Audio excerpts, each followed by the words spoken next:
माँ, मैं बहुत थक गई हूँ घर संभालते संभालते। यहाँ मेरी थकान किसी को नजर नहीं आती।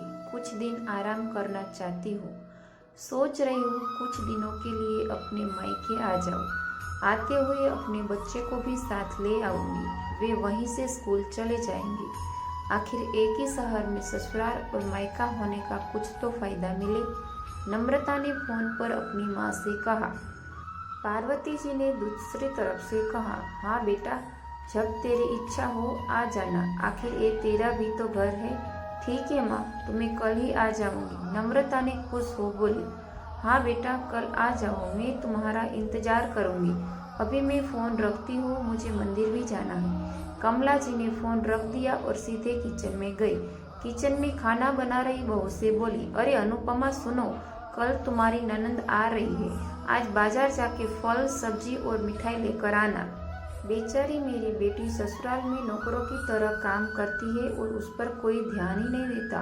यहाँ आएगी, कुछ दिन रहेगी तो उसका मन और तबीयत अच्छे रहेंगे। सास के मुंह से ऐसी बातें सुनकर अनुपमा का चेहरा उतर गया। वह मन ही मन सोचने लगी, काश आपको मेरी थकावट भी नजर आती। मैं भी दिन रात झाड़ू पोछा बर्तन खाना बनाना मार्केट जाना और हर वह काम करती हूँ जिससे हमारे परिवार वालों को कोई दिक्कत ना हो। काश आप मुझ पर भी ध्यान दे पाती। आपकी बेटी तो जब मन में आता है तब यहाँ आ जाती है, लेकिन मैं साल में एक बार ही अपनी माँ के पास जाती हूँ, तब भी आपको प्रॉब्लम होती है। मैं भी इंसान हूँ, मेरा भी मन है। मुझे भी लगता है अपनी माँ के पास जाकर थोड़ा सा आराम करूँ, सुख दुख की दो चार बातें करूं, अपना मन हल्का करूं। भगवान, अब तुम ही कुछ करो ताकि मेरी सास की आंखें खुले और उसे मेरी थकावट भी नजर आए। शाम तक भगवान ने जैसे अनुपमा की सुन ली और उसकी ननद का फोन आया।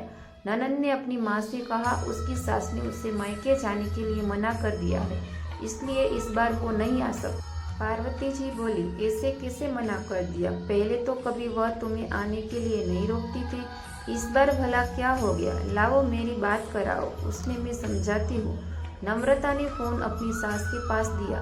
पार्वती जी ने कहा, नमस्कार समदन जी, आपसे कुछ कहना था। समदन जी ने कहा, कहिए। दरअसल नम्रता कल त्योहार है, इसलिए अपने मायके आना चाहती है। अगर आप उसे भेज दे तो अच्छा रहेगा। नम्रता की सास ने कहा, देखिए समदन जी, आपकी बेटी मायके जाकर रहे, इस बात के लिए हमने उसे कभी नहीं रोका और इस बात से हमें कोई प्रॉब्लम है भी नहीं। कुछ दिनों पहले मैं अपने रिश्तेदार की शादी में गई थी। वहाँ आपकी बहू अनुपमा की माताजी से मिलने का मौका मिला। उनसे गपशप करने से दौरान उनकी बातों से पता चला कि अनुपमा को साल में एक ही बार अपने मायके जाने को मिलता है और वह भी बहुत कम समय के लिए। मुझे लगता है आपको पहले अनुपमा को उससे मायके भेज देना चाहिए और वह जब मायके होकर आ जाएगी तो मैं नम्रता को आपके पास भेज दूंगी।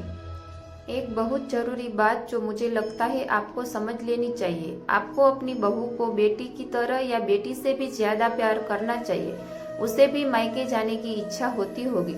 हो सकता है नम्रता के वहां आने से उसकी आवभगत करने के लिए आप उसे उसके मायके नहीं भेजती होगी, या फिर वह आपसे कुछ कहने से भी डरती हो। अगर आप उसको घर में ही कैद करके रखोगे तो एक दिन ऐसा आएगा जब वह आपके खिलाफ बोलने लगेगी, फिर वह आपकी सुनेगी भी नहीं और जब चाहे तब अपने मायके चली जाएंगी। ऐसी परिस्थिति आए, इससे अच्छा है कि आप ही कुछ बदलाव अमल में ले लें जिससे आपका रिश्ता और रिश्ते की मिठास खराब ना हो। पार्वती को अपने समधन के हर एक शब्द में सच्चाई नजर आई। उन्हें महसूस हुआ कि उन्होंने अपनी बेटी के प्यार में अंधे होकर कभी भी अपनी बहू के मन का विचार नहीं किया। उन्होंने हमेशा ही अपनी बेटी को अपने बहू से ऊपर रखा। दूसरी तरफ नम्रता भी अपनी भाभी के बारे में हो रही इस बातचीत को सुन रही थी। उसने भी रियलाइज किया कि वह कभी भी अपनी भाभी के साथ ठीक से बात नहीं करती और जब जब वह अपने मायके जाती है तो भाभी थोड़ी उदास रहती है। पार्वती जी ने अपनी बहू को बुलाया और उसे कहा कि अनुपमा, कुछ दिनों के लिए नम्रता नहीं आने वाली, इसलिए पहले तुम अपने मायके होकर आ जाओ। यह सुनते अनुपमा का चेहरा खिल गया, क्योंकि यह पहली बार था जब उसकी सास ने सामने से उसे अपने मायके जाने के लिए कहा था। अगले दिन अनुपमा अपने मायके गई और इस बार एक दो दिन नहीं, पूरे हफ्ते रहकर आई। अपने माँ बाप से अपने रिश्तेदारों से मिलकर आई और जब वह लौटकर आई तो उसका चेहरा खिला हुआ था, उसकी आंखों चमक रही थी। अनुपमा के आने के बाद नम्रता भी अपने मायके आई और इस बार वो खुद सामने से अपनी भाभी से खुशी खुशी मिली और अच्छे से बात की। नम्रता ने अपनी माँ से बात करते उनके भी अच्छे समझने में मदद की। वह कहीं ना कहीं अनुपमा के साथ गलत व्यवहार कर रहे थे। दूसरी तरफ अनुपमा अपने ससुराल वाले के बदले रवैये से बहुत खुश थी। अब वह खुशी खुशी सबका ध्यान रखती और हर काम प्यार से करती। वह ध्यान रखती कि कोई भी ऐसी बात या काम ना करे जिससे घर में तनाव का माहौल पैदा हो। पार्वती जी अपनी बहू को खुद ही समय समय पर मायके भेज दिया करती।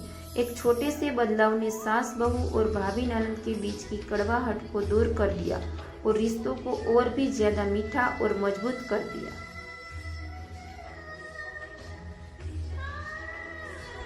Thanks for watching. Don't forget to like, comments, and share. Subscribe for more videos.